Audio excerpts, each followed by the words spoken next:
बच्चों, आज हम लोग 11th क्लास की फिजिक्स में द्रव्य के तापीय गुण का लेक्चर नंबर 10 पढ़ने जा रहे हैं। और आज हम लोग पढ़ेंगे कैलोरी मिथ यानी कैलोरीमेट्री, इंग्लिश में कहा जाता है इसको। ये क्या होता है, फिर कैलोरी मीटर क्या होता है, दोनों में कंफ्यूजन रहता है बच्चों को। कैलोरी मिथ और कैलोरी मीटर का एक ही चीज है कि अलग अलग है। और साथ में जानेंगे कैलोरी मीटर जो होता है उसकी रचना कैसी होती है, और साथ में इसके बाद हम जानेंगे कि जो कैलोरी मीटर होता है उसका जल तुल्यांक हम लोग कैसे ज्ञात करते हैं, उसकी क्या परिभाषा है। उसके बाद फिर लास्ट में हम लोग जानते हैं कैलोरी मिथ का सिद्धांत क्या है, ठीक है ना, प्रिंसिपल ऑफ कैलोरीमेट्री क्या है, ये भी हम लोग जानेंगे। तो आज का टॉपिक हमारा थ्योरेटिकल है, इसको जरा कॉन्सेप्ट को समझना है। तो ध्यान ये रखना है कि कैलोरी मिथ यानी कैलोरीमेट्री के बारे में आपको सबसे पहली बात ध्यान रखना है कि ये एक विज्ञान की शाखा है जिसमें ऊष्मा स्थानांतरण के मापन का अध्ययन किया जाता है। यानी जब ये तो पता है कि ऊष्मा हमेशा ऊंचे ताप से नीचे ताप की ओर जाती है। जब दो वस्तुएं संपर्क में रखी जाएं तो ऊष्मा हमेशा किधर से किधर जाएगी, जो ज्यादा गर्म होगी वस्तु और उससे ऊष्मा निकल करके कम गर्म वाले वस्तु की ओर जाती है। यानी ऊंचे ताप से नीचे ताप की ऊष्मा का प्रवाह होता है। तो ऊष्मा का प्रवाह जो हो रहा है उसमें जो ऊष्मा स्थानांतरित हो रही है एक वस्तु दूसरे उसमें, उसका मापन का अध्ययन जिस विज्ञान की शाखा में करते हैं हम लोग, उसको कहा जाता है कैलोरी मिथ कहा जाता है, ठीक है ना। और इसमें हम लोग विशिष्ट ऊष्मा के बारे में पढ़ते हैं, गुप्त ऊष्मा के बारे में पढ़ते हैं और उसके फार्मूले क्या है, ये सब कुछ हम लोग इस शाखा में हम लोग पढ़ते हैं विज्ञान की। उसके बाद बात आती है कैलोरी मीटर क्या होता है। तो कैलोरी मीटर का मतलब होता है, या उसको हम लोग कैलोरी मापी भी कहा जाता है। तो कैलोरी मापी से मतलब होता है कि एक ऐसा उपकरण है जो कैलोरी मिथ में, जिसमें हम लोग ऊष्मा के बारे में अध्ययन करते हैं, उस कैलोरी मिथ में उस स्थानांतरित जो ऊष्मा है उसका मापन जिस उपकरण से किया जाता है उसको हम लोग कहते हैं कैलोरी मीटर या कैलोरी मापी कहा जाता है, ठीक है ना। यानी आपको दोनों में अंतर समझना है। कैलोरी मिथ का मतलब हो गया कि विज्ञान की वह शाखा जिसमें स्थानांतरित ऊष्मा के मापन का अध्ययन किया जाए, वो कैलोरी मिथ कहलाता है। और कैलोरी मापी क्या होता है, कैलोरी मिथ में स्थानांतरित ऊष्मा का मापन जिस उपकरण से किया जाता है उसे हम कैलोरी मीटर या कैलोरी मापी कहते हैं। अब देखो कैलोरी मीटर बना कैसे होता है, इसकी रचना। तो रचना बनाने जा रहे हैं, बोर्ड में मैंने पहले से रचना लिख रखी, पहले आपको समझ लें पहले, उसके बाद भाषा तो आप अपने मन से भी लिख सकते हैं। तो इसमें होता क्या है, इसमें एक तांबे का बर्तन होता है, इसमें तांबे का बेलनाकार बर्तन हम लोग ले लेते हैं इस तरीके से। ये तांबे का एक बर्तन हो गया। अब प्रश्न ये आता है तांबे का बर्तन ही हम लोग क्यों लेते हैं, तो ये हमको पता होना चाहिए कि तांबे की जो विशिष्ट ऊष्मा होती है वो बहुत कम होती है। तांबे की विशिष्ट ऊष्मा कम होने का ये ऊष्मा का अच्छा चालक होता है, ठीक है ना। और इसका मतलब ऊष्मा का चालक होने का मतलब है कि ऊष्मा का एब्जॉर्ब कम करता है, यानी ऊष्मा का अवशोषण कम करता है ये, ठीक है ना। ऐसा नहीं कोई द्रव भरा जाए तो ये काफी ऊष्मा यही स्वयं ले लेगा ये बर्तन, तो भी जो ऊष्मा मापी जाएगी तो उसका जो कैलकुलेशन है वो सही नहीं आएगा। तो इस कारण से हम लोग तांबे के बर्तन यूज करते हैं। और साथ में तांबे की जो बर्तन होता है इसकी जो बाहरी जो परत होती है, ठीक है ना, बर्तन की बाहरी दीवार होती है वो चमकदार बनाई जाती है। चमकदार बनाने से मतलब होता है कि जो द्रव भरा जाए उसकी जो ऊष्मा है वो बाहर न जाने पाए। ये पता है कि चमकदार जो वस्तुएं होती है ऊष्मा का अवशोषण उत्सर्जन कम करती है। तो इसका चमकदार मतलब कि बाहर से ऊष्मा अंदर ना आने पाए और ना अंदर की ऊष्मा बाहर जाने पाए। तो इस कारण से इसकी बाहरी वाली जो दीवार होती है उसको चमकदार बनाया जाता है। उसके बाद इस बर्तन को हम लोग कहाँ रख देते हैं, एक लकड़ी के बड़े बॉक्स में रख दिया जाता है। लकड़ी का एक बड़ा बॉक्स होता है, उसमें हम लोग इस तांबे के बर्तन रख देते हैं। और ये जो खाली जगह जो दिख रही है, यहाँ जो खाली जगह दिख रही है वहां हम लोग क्या भर देते हैं, कोई ऊष्मा का जो कुचालक पदार्थ होता है, ऊष्मा रोधी जो पदार्थ होता है, रुई है, कागज है, वो यहाँ पर भर दिया जाता है, जिससे ऊष्मा बिल्कुल ही बाहर न जाने पाए। यानी कुल मिलाकर के अंदर की जो ऊष्मा को बाहर जाने से या बाहर के ऊष्मा अंदर आने से रोकने का काम है। बर्तन की दीवार भी चिकनी बनाई गई है, ऊष्मा का जहाँ प्रदान होने पाया, उसको एक खोखले बॉक्स में रख दिया गया लकड़ी के, उसमें भी लकड़ी का बुरादा या रुई कागज खुद भी भर देते हैं ताकि ऊष्मा बिल्कुल एकदम अंदर बाहर ना होने पाए, ठीक है ना। और इसको एक बॉक्स लकड़ी के एक ढक्कन से बंद भी कर दिया जाता है, इसको लकड़ी के ढक्कन इसको बंद कर देते हैं और इसमें एक थर्मामीटर भी लगा देते हैं जो इस द्रव को के ताप को नापता है।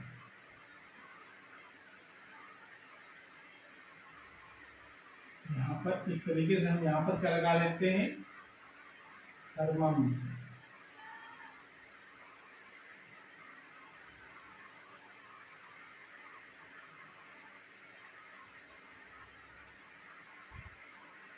ये थर्मामीटर लगा देते हैं और इसमें एक तांबे का मुड़ा हुआ एक तार भी लगा देते हैं हम, और उसका काम क्या होता है,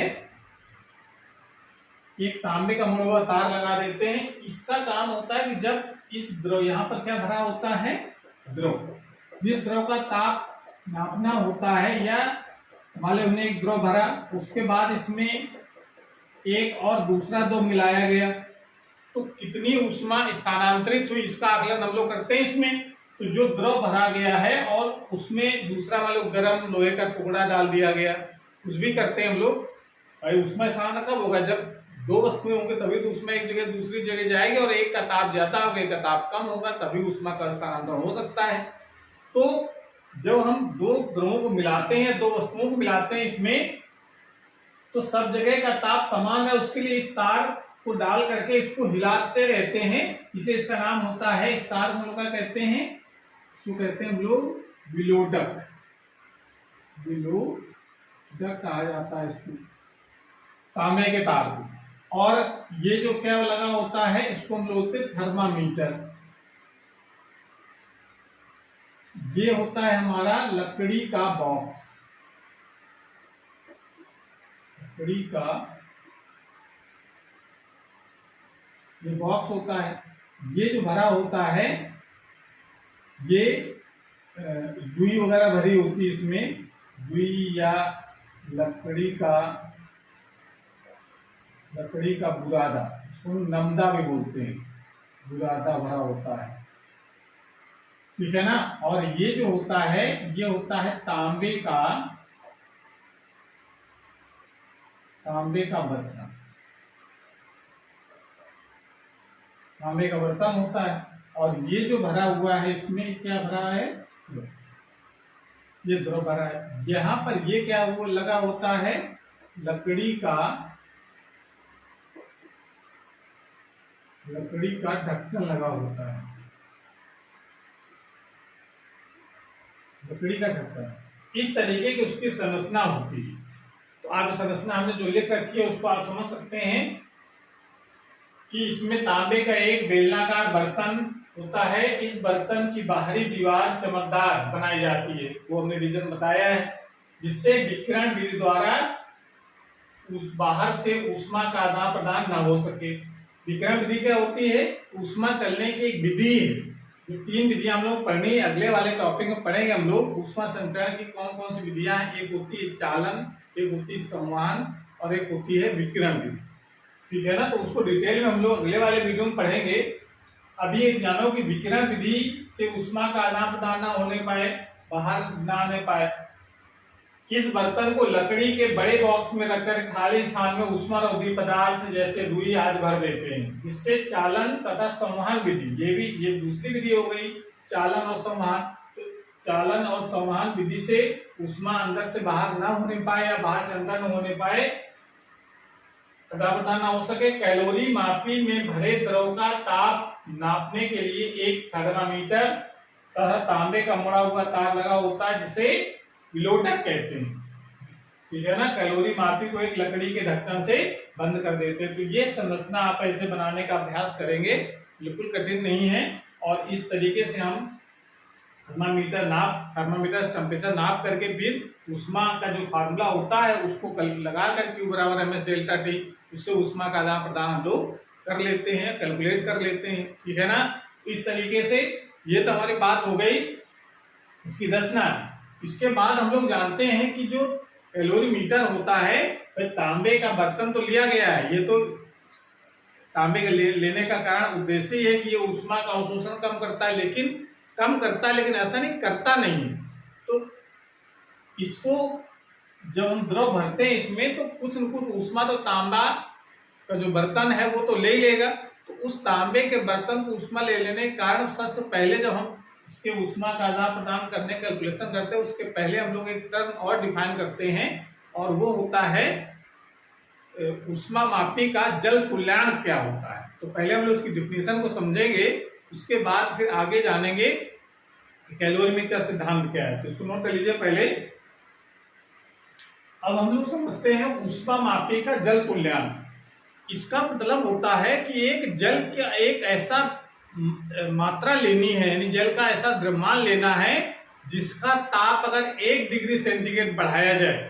ध्यान से समझना, इसकी परिभाषा आपको ध्यान से समझनी है।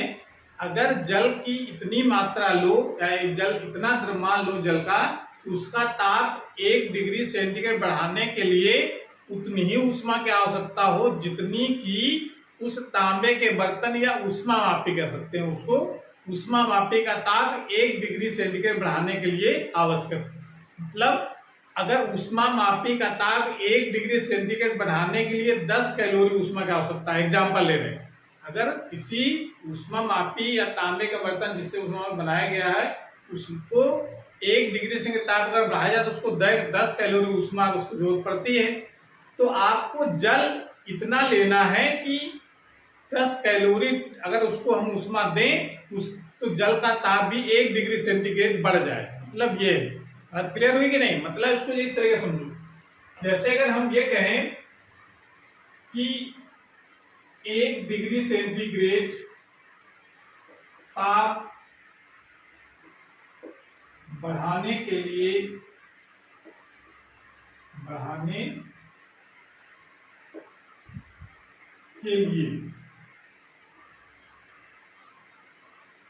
जल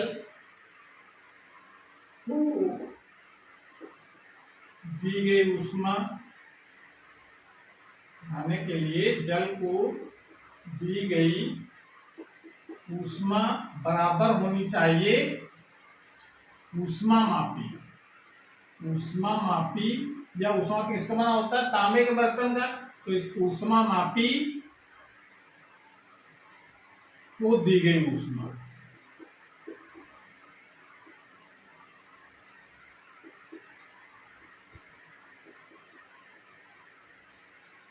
दोनों एक ताप अगर बढ़ाया जाए तो जल को दी गई ऊष्मा, जल को इतनी मात्रा लेनी उसका ताप 1 डिग्री सेंटीग्रेड बढ़े, और ऊष्मा मापी को दी गई ऊष्मा दोनों इक्वल होनी चाहिए। तो इसके लिए अगर हम मान लेते हैं कि यदि ऊष्मा मापी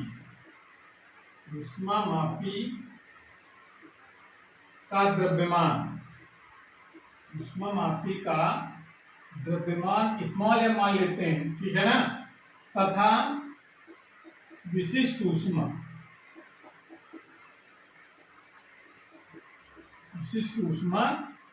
C है। तो ये जरा वैल्यू रखो, जल को दी गई ऊष्मा सूत्र क्या होता है, जल मतलब हम एम ए ले लो, एम डब्ल्यू ले लेते हैं वाटर के लिए, ठीक है ना। एम तो जल का द्रव्यमान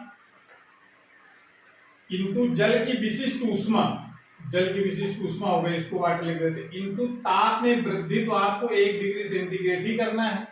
डेल्टा टी होता है ना, M S delta T formula लगाना है, एम एस या M C delta T, S कहीं कहीं एस से भी लिखा गया बुक में, एम सी डेल्टा टी लगाएंगे तो एम जल की विशिष्ट ऊष्मा सी और उसका ताप में वृद्धि कितनी हुई 1 डिग्री सेंटीग्रेड बराबर किसके होनी चाहिए, ऊष्मा मापी का द्रव्यमान ऊष्मामापी का द्रव्यमान मतलब होता है जो तांबे का बिलोडक जो पड़ा हुआ है और बर्तन सब का द्रव्यमान m है। भाई वो जो बिलोडक डाला गया वो भी तो कुछ ऊष्मा ले लेगा, तो वो टोटल द्रव्यमान है m। और उसकी विशिष्ट ऊष्मा तांबे की या जो भी बर्तन बनाया गया है तो इसको C और ताप वृद्धि कितनी कर रहे हैं हम लोग 1। अब यहाँ पर कह रहे हैं कि देखो परिभाषा में क्या लिखा है, यहाँ ध्यान समझना। ऊष्मामापी का जल तुल्यांक जल के उस द्रव्यमान के बराबर है, यानी जल के द्रव्यमान के बराबर ही होता है जल तुल्यांक, जिसका ताप 1 डिग्री बढ़ाने के लिए 2 बार लिख दिया यहाँ, 1 डिग्री बढ़ाने के लिए उतनी ही ऊष्मा की आवश्यकता होती है जितनी ऊष्मामापी का ताप 1 डिग्री सेंटीग्रेड बढ़ाने के लिए आवश्यक है। जल तुल्यांक को W से प्रदर्शित करते हैं। W मतलब क्या होगा, जल का द्रव्यमान। जल का द्रव्यमान क्या लिख रहे हैं हम लोग यहाँ पर MW लिखा है, इसका ऐसे क्या लिख सकते हैं W केवल।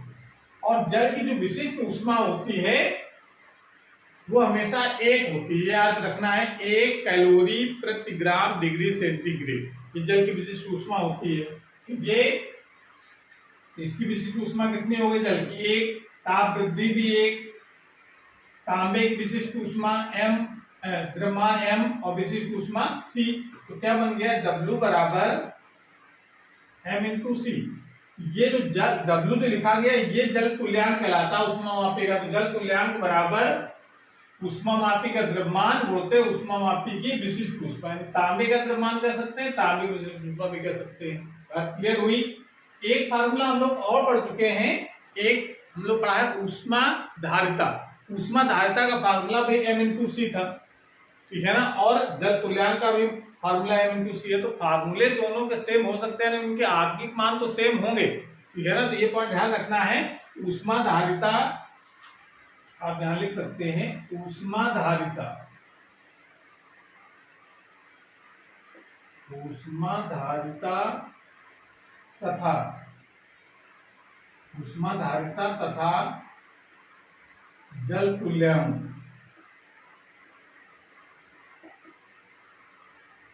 के संख्यात्मक मान बराबर होते हैं परंतु मात्रकों में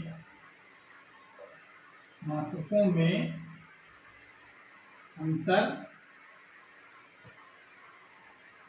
होता है। मात्रकों में अंतर होता है। फार्मूले तो दोनों के सेम है, m इंटू सी ऊष्मा धारिता फार्मूला भी होता है, m इंटू सी जल तुल्यांक का फार्मूला होता है। तो उनके आंकिक जो मान होते हैं वो तो सेम आएंगे, लेकिन मात्रक अलग अलग होंगे। तो मात्रक क्या होंगे जरा यहाँ पर देखो, यहाँ देख सकते हैं हम लोग जल तुल्यांक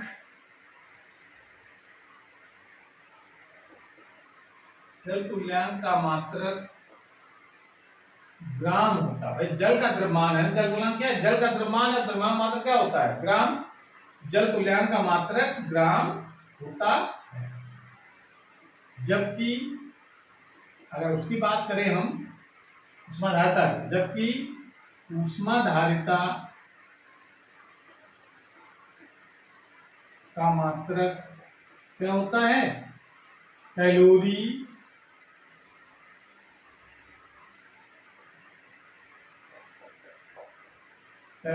प्रति डिग्री सेंटीग्रेड होता है।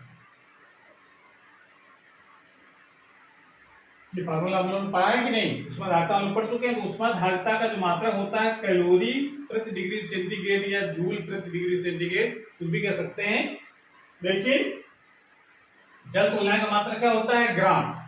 तो ये आपको ध्यान रखना है जल तुल्यांक के बारे में, इतनी बात आपको ध्यान रखनी है। उसके बाद हम लोग जानते हैं कैलोरीमीटर का सिद्धांत। नोट कर लीजिए इसको। कैलोरीमीटर का सिद्धांत होता है कि जब दो वस्तुएं अलग अलग ताप की हों और दोनों को संपर्क में रखा जाए तो ऊष्मा ऊंचे ताप से नीचे ताप की वस्तु की ओर तब तक जाती है जब तक कि दोनों वस्तुओं के ताप बराबर नहीं हो जाते। ये तो आप शुरू से पढ़ रहे हैं ऊष्मा के बारे में। ऊष्मा तभी चलती है जब दो वस्तुओं के बीच तापांतर होता है। तो अगर एक वस्तु मान लो हमारे पास ये है और एक दूसरी वस्तु है ये, यानी इसका नाम ले लेते हैं ए वस्तु है और एक बी वस्तु। एक इसका ताप हम मान लेते हैं T1 है, इसका ताप है T2, इसका द्रव्यमान हम मान लेते हैं M1 है, इसका द्रव्यमान है M2, इसकी विशिष्ट ऊष्मा है C1 और इसकी विशिष्ट ऊष्मा है C2। ये हमने मान लिया, दो वस्तुएं हैं और शर्त क्या है दोनों में कि T1 is greater than T2, यानी T1 जो है वो ज्यादा है और T2 कम है, नहीं कि A वस्तु ज्यादा गर्म है और B वस्तु थोड़ी कम गर्म है ना, ये कह सकते हैं, इसको कह सकते हैं ये गर्म है और ये ठंडी है। अगर हम इन दोनों को संपर्क में रखते हैं, उनको आपस में जोड़ दिया जाए तो ऊष्मा किधर से निकलेगी, ऊंचे ताप की वस्तु से नीचे ताप की वस्तु की ओर ऊष्मा जाने लगेगी। तो क्या होगा, जब इसकी ऊष्मा कम होगी तो इसका ताप भी कम होगा, इसमें ऊष्मा जा रही है इसका ताप थोड़ा बढ़ेगा। तो ऐसे ही होता रहेगा, इससे इसका ताप कम होता जाएगा, इसका ताप बढ़ता जाएगा और एक समय ऐसा आएगा कि दोनों वस्तुओं के ताप क्या होंगे, समान। उसको हम कहते हैं उभयनिष्ठ ताप। क्या कहते हैं हम लोग,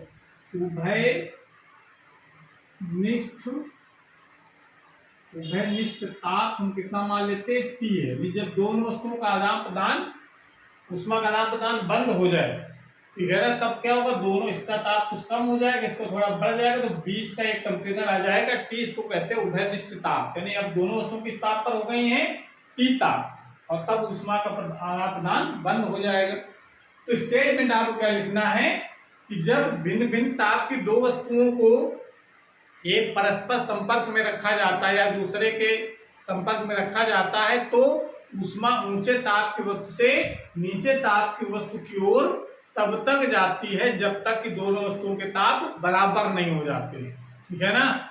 और अगर ये कंडीशन और लगा देते हैं कि अगर ऊष्मा का बाहर अगर जाना नहीं है, मतलब बाहर से ऊष्मा का आदान प्रदान है, जितनी ऊष्मा इससे निकल कर इसमें जा रही है तो बस वही जा रही है, इससे निकल करके बाहर और कहीं नहीं जा रही है, ना इसके पास और कहीं से आ रही है, ठीक है ना। ऊष्मा का आदान प्रदान और कहीं से नहीं हो रहा है, तो ए वस्तु द्वारा दी गई ऊष्मा और बी वस्तु द्वारा ली गई ऊष्मा के बराबर होती है। ये पूरा जो स्टेटमेंट है इसको कहते हैं हम लोग कैलोरीमीटर का सिद्धांत।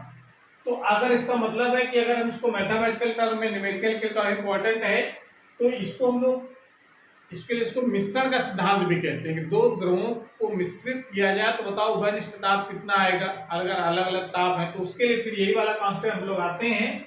तो गर्म वस्तु द्वारा दी गई ऊष्मा, ऊष्मा का फॉर्मूला पता है, उसका फॉर्मूला क्या होता है, Q बराबर mc डेल्टा T, ये होता है फॉर्मूला।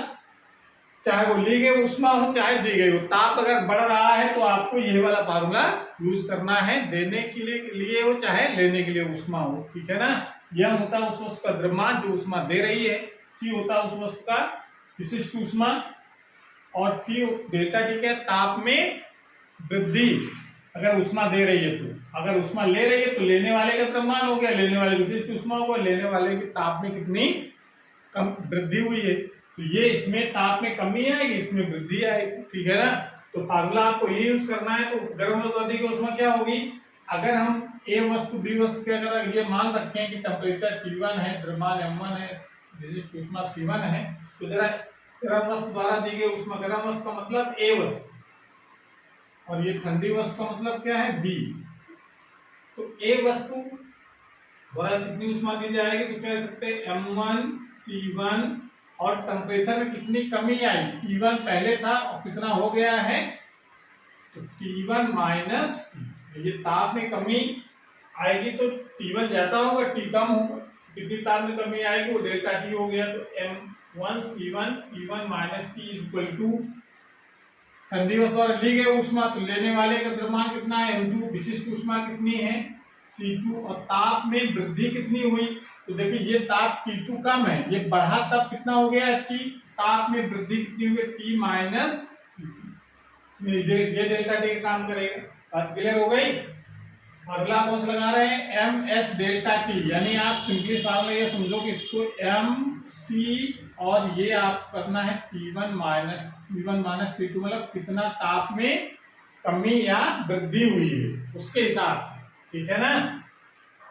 अब जरा इसके अंदर मल्टीप्लाई करा दो, हमको उभयनिष्ठ ताप ज्ञात करना है यानी T की वैल्यू निकालना है। तो अंदर ब्रैकेट खोलो उसको, M1 C1 T1 minus M1 C1 T equal to M2 C2 T minus M2 C2 T।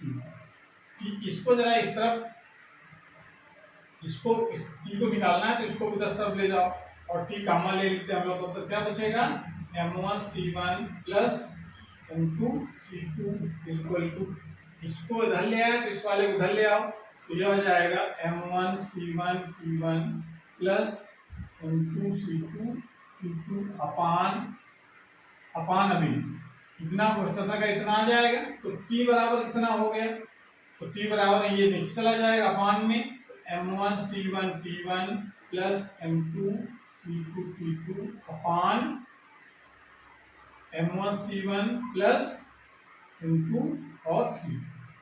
इस तरीके से ये जो उभयनिष्ठ ताप का मान हम लोग ज्ञात कर सकते हैं।